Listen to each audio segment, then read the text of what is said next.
പിതാവിനും പുത്രനും പരിശുദ്ധ റൂഹായിക്കും സ്തുതി, ആദ്യം മുതൽ എന്നേക്കും തന്നെ. ആമേൻ. ഇന്ന് ഡിസംബർ 31 ബുധൻ. യെഹെസ്കേൽ പ്രവചനം 36 അധ്യായം 26 വാക്യം.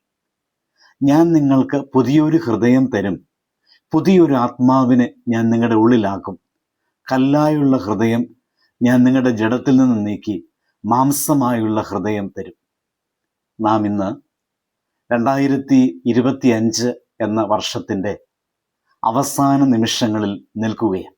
ഇത് വെറും കലണ്ടറിൻ്റെ അവസാനമല്ല, ദൈവം നമ്മോട് ഹൃദയം ചോദിക്കുന്ന നിമിഷങ്ങളാണ്. പിന്നിട്ട ദിവസങ്ങൾ, മാസങ്ങൾ, അനുഭവങ്ങൾ എല്ലാം നമ്മോട് ഒരേ ചോദ്യം ചോദിക്കുന്നു: വെറുതെ സമയം കളഞ്ഞോ, അതോ ജീവിതം മാറ്റിയോ? ഇവിടെയാണ് നമ്മുടെ ഇന്നത്തെ വചനമായ കല്ലുപോലുള്ള ഹൃദയം ഞാൻ നിങ്ങളിൽ നിന്ന് നീക്കി മാംസഹൃദയം ഞാൻ നിങ്ങൾക്ക് തരാം എന്നതിൻ്റെ പ്രസക്തി.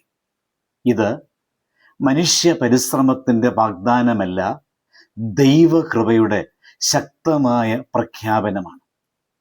കല്ലുപോലുള്ള ഹൃദയം എന്നത് പ്രാർത്ഥന കേൾക്കാത്ത, വചനത്തോട് പ്രതികരിക്കാത്ത, മനുഷ്യവേദനയോട് അനങ്ങാത്ത ഹൃദയമാണ്. ഈ വർഷം ചില വേദനകൾ നമ്മുടെ ജീവിതത്തിലും ഉണ്ടായില്ലേ? അവ നമ്മെ മൗനികളാക്കിയില്ലേ? നമ്മുടെ വിശ്വാസം ഒരു ശീലം പോലെ ആയി തീർന്നില്ലേ? ആരാധന പതിവായുള്ള ഒരു പ്രവർത്തനമായിട്ട് തീർന്നിട്ടില്ലേ? ദൈവബന്ധം ഔപചാരികമായി മാറിയില്ലേ? ഇവിടെ ഒരു ചോദ്യം വളരെ പ്രസക്തമാണ്. Time changed the calendar, but did it change my character? സമയം കലണ്ടർ മാറ്റി, പക്ഷെ എൻ്റെ സ്വഭാവം മാറി. ദൈവം ഇടപെട്ട് നമ്മോട് പറയുകയാണ്, ഞാൻ നീക്കും. ദൈവം പറയുന്നില്ല നീ കല്ല് പൊളിക്കൂ. ദൈവം പറയുന്നു, ഞാൻ നീക്കും. ഇത് ആത്മീയ ജീവിതത്തിലെ ഏറ്റവും വലിയ ഒരു സത്യമാണ്. നാം മാറ്റാൻ ശ്രമിക്കുന്നിടത്ത് ദൈവം രൂപാന്തരം നടത്തുന്നു. ഇവിടെ ഒരു പ്രത്യേകത: God does not repair hearts, he replaces them. ദൈവത്തിൻ്റെ പ്രത്യേകത, ദൈവം ഹൃദയങ്ങളെ അറ്റകുറ്റപ്പണി ചെയ്യുന്നില്ല, അവയെ പൂർണ്ണമായി മാറ്റിവെക്കുന്നവന്. ദൈവസന്നിധിയിൽ നാം നമ്മെ ഭരമേൽപ്പിച്ചാൽ ദൈവം അവയെ രൂപാന്തരപ്പെടുത്തും. ഈ വർഷം നമ്മെ തോൽപ്പിച്ച ചില പാപങ്ങളുണ്ട്, ചില ശീലങ്ങളുണ്ട്, ചില ബന്ധനങ്ങളുണ്ട്. അവയെ ദൈവത്തിൻ്റെ കരങ്ങളിൽ കൊടുത്താൽ അവയുടെ പിടി അഴിഞ്ഞു പോകുവാൻ ഇടയായിത്തീരും. ദൈവം നമ്മുടെ വചനത്തിലൂടെ പറയുന്നു, ദൈവം നമുക്ക് നൽകുന്ന മാംസഹൃദയമാണ്.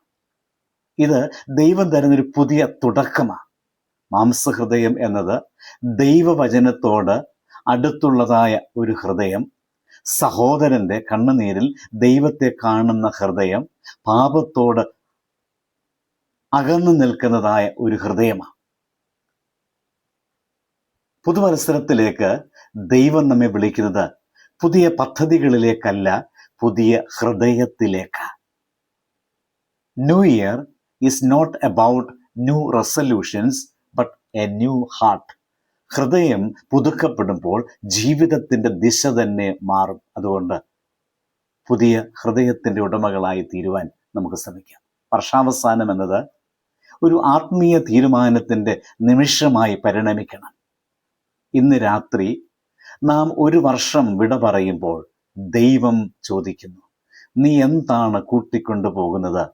വൈരാഗ്യമോ, ക്ഷമയില്ലായ്മയോ, വിശ്വാസരാഹിത്യമോ? ദൈവം പറയുന്നു, if the heart is right, the future will be bright. ഹൃദയം ശരിയായാൽ ദൈവം നമ്മുടെ നാളുകളെ ശരിയാക്കും. പ്രിയമുള്ളവരെ, പുതുവത്സരം അത് നമ്മുടെ ഹൃദയത്തിൽ തുടങ്ങണം. ദൈവം നമ്മുടെ റെസല്യൂഷൻ ചോദിക്കുന്നില്ല, നമ്മുടെ ഹൃദയ സമർപ്പണമാണ് ചോദിക്കുന്നത്. ഇന്ന് പുതിയ ഹൃദയത്തോടെ പുതിയ വർഷത്തിലേക്ക് കടക്കുവാൻ നമുക്ക് ശ്രമിക്കാം, പ്രാർത്ഥിക്കാം. കരുണയുള്ള പിതാവേ, ഈ വർഷത്തിൻ്റെ അവസാന നിമിഷങ്ങളിൽ ഞങ്ങളായിരിക്കുന്നു. ഞങ്ങളുടെ കല്ലുപോലുള്ള ഹൃദയങ്ങൾ നിന്റെ കാൽക്കൽ വയ്ക്കുന്നു. പിതാവേ, പുതുവത്സരത്തിലേക്ക് പുതിയ ഹൃദയത്തോടെ, പുതിയ ആത്മീയ ദൃഷ്ടിയോടെ നിന്റെ മഹത്വത്തിനായി നടക്കുവാൻ ഞങ്ങളെ സഹായിക്കണമേ. ആമേൻ. ദൈവം അനുഗ്രഹിക്കട്ടെ. ഒരു പുതുവർഷത്തിൻ്റെ എല്ലാ അനുഗ്രഹങ്ങളും എല്ലാവർക്കും ഉണ്ടാകട്ടെ.